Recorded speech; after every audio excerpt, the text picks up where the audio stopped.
고막 천공은 그 고막에 구멍이 나서 정상적인 고막의 형태를 못 띠는 건데요. 네. 여기 보여주시면 설명을 드리겠습니다.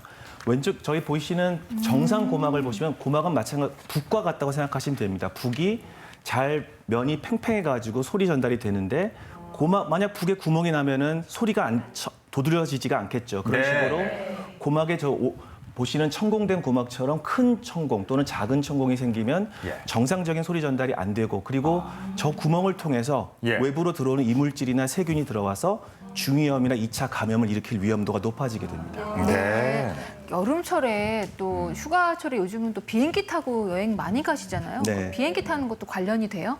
그러니까 모형을 보고 설명을 드리면은 요 귀 모양에서 고막입니다. 고막은 외부에 있는 웨이도를 통해서 외부의 공간과 차단된 공간이거든요. 그렇기 때문에 우리가 비행기를 타서 올라갈 때는 귀가 먹먹하고 내려올 때도 먹먹하게 되죠. 그 이유가 고막 안의 압력과 밖의 압력이 달라져서 생기는 건데요. 이 압력 차이를 맞추는 것이 이관이라 그래서 코로 통해 있는 관이 있습니다. 이 이관이 평소엔 닫혀 있다가 순간적으로 열리게 돼서 압력차를 맞춰줍니다. 그런데 너무 급격하게 기압차가 발생하면은 이것 자체가 이제 고막에 너무 무리한 압력을 주게 되거나 또는 여름에 감기가 걸려서 코를 세게 푼다거나 그러면 또 압력이 심하게 가서 고막 천공이 일어날 위험도가 높아지게 됩니다. 네. 코 푸는 것도 조심해야 되겠네요. 그러니까 직업적인 특성도 존재할 수 있고요.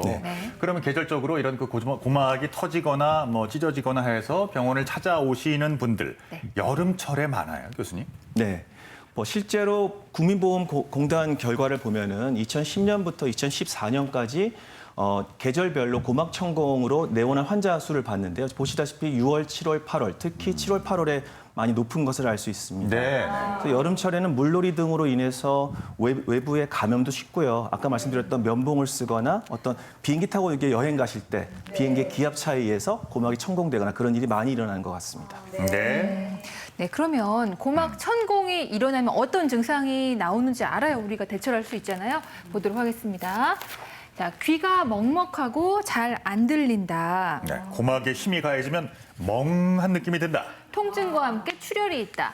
어지럼증이 동반되기도 하는군요. 네, 엄청 아플 것 같은데 막 아주 강한 통증은 아닌 거예요? 네 가지 좀 설명해 주세요. 물론 고막도 피부이기 때문에 피부에 구멍이 나면 당연히 아프죠. 그래서 고막 천공이 초기에 발생하면 아픈데 이 아픈 거는 순간적이고 그 이후에는 오히려 귀가 먹먹하거나 잘 안 들리는 경우로 많이 병원에 오시고요. 그다음에 구멍이 났기 때문에 거기 아까 말씀드렸듯이 이물질이 자꾸만 들어가서 염증이 생기니까 잘 안 들리고 아까 그 고막에 구멍이 있으면 소리 전달이 정상적으로 되지 않으니까 먹먹하고 전음성 난청이라 그래서 소리 전달이 안 되는 난청이 생기게 됩니다.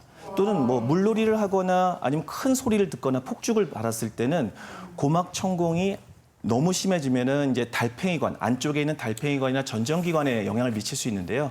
달팽이관에 손상을 일으키면은 말 그대로 신경이 망가지는 감각신경성 난청이나 어지럼증으로도 진행할 수 있습니다.